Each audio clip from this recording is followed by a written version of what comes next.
কোষ্ঠকাঠিন্য কিভাবে সমাধান করা সম্ভব? এই প্রশ্নটি কিন্তু আমাদের একটি অত্যন্ত আগ্রহের বিষয়। কোষ্ঠকাঠিন্য সমাধান করার জন্য অর্থাৎ কষা পায়খানার প্রতিকার করার জন্য এর মূল কারণ চিহ্নিত করে তার কার্যকর সমাধান গ্রহণ করা কিন্তু অত্যন্ত গুরুত্বপূর্ণ। সাধারণত অপর্যাপ্ত আঁশযুক্ত খাদ্য, পর্যাপ্ত পানি না খাওয়া, অনিয়মিত জীবনযাপন ও শারীরিক নিষ্ক্রিয়তা এর প্রধান কারণ। এক্ষেত্রে প্রথমে যে বিষয়টি আমাদের মাথায় রাখতে হবে সেটা হচ্ছে খাদ্যাভ্যাস সংযোজন। খাদ্যাভ্যাস সংশোধনের ক্ষেত্রে আমাদের যেটি করতে হবে, উচ্চ আঁশযুক্ত খাদ্য গ্রহণ করুন, যেখানে অবশ্যই আমাদের মলটি নরম হয়, এই বিষয়টি মাথায় রাখতে হবে।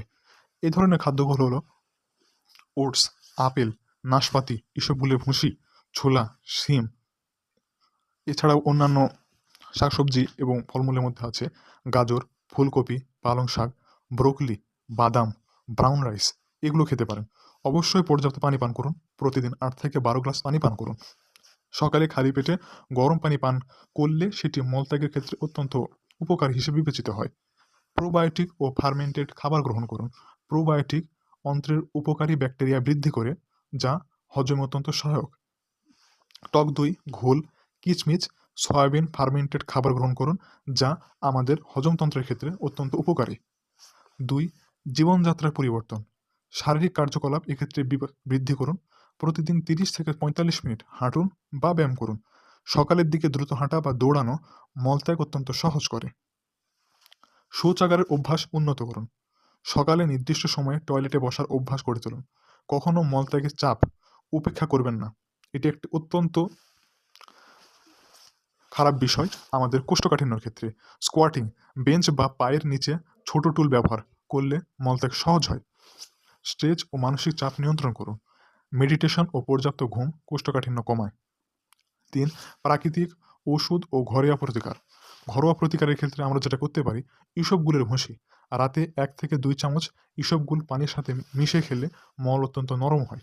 অলিভ অয়েল বা নারকেল তেল, সকালে খালি পেটে 1 চা চামচ অলিভ অয়েল বা নারকেল তেল খাওয়া অন্ত্রের কার্যকারিতা বাড়ায়। মধু ও লেবু পানি, সকালে গরম পানির সাথে 1 চা চামচ মধু ও লেবুর রস খেলে হজম শক্তি অত্যন্ত উন্নত হয়। অ্যালোভেরা জুস, প্রতিদিন সকালে 1 চা চামচ অ্যালোভেরা জুস পান করলে অন্ত্র বা ইন্টেস্টাইন সচল হয়।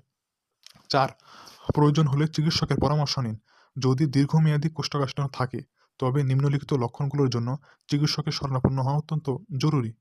এর মধ্যে হলো 2 সপ্তাহের বেশি কোষ্ঠকাঠিন্য, 2 ওজন কমে যাওয়া, 3 রক্তক্ষরণ বা কালো মল, 4 তীব্র পেট ব্যথা বা ফোলাভাব। এই যে 4টি বিষয় বললাম, এই 4টি বিষয়ের লক্ষণগুলো যদি আপনার থাকে, তাহলে অবশ্যই চিকিৎসকের শরণাপন্ন হন। কিছু সতর্কতা আমাদের মেনে চলা অত্যন্ত জরুরি। সেগুলো হচ্ছে অতিরিক্ত ল্যাক্সেটিভ ব্যবহার অন্ত্রের বা ইন্টেস্টাইন, যেটাই বলি না কেন, স্বাভাবিক কার্যকারিতা নষ্ট করতে পারে। তাই ল্যাক্সেটিভ, যেটা অন্ত্রের মাধ্যমে আমাদের মলত্যাগকে ত্বরান্বিত করে, সেগুলো অতিরিক্ত ব্যবহার করা থেকে অবশ্যই বিরত থাকুন এবং চিকিৎসকের পরামর্শ ছাড়া সেগুলো ব্যবহার করবেন না।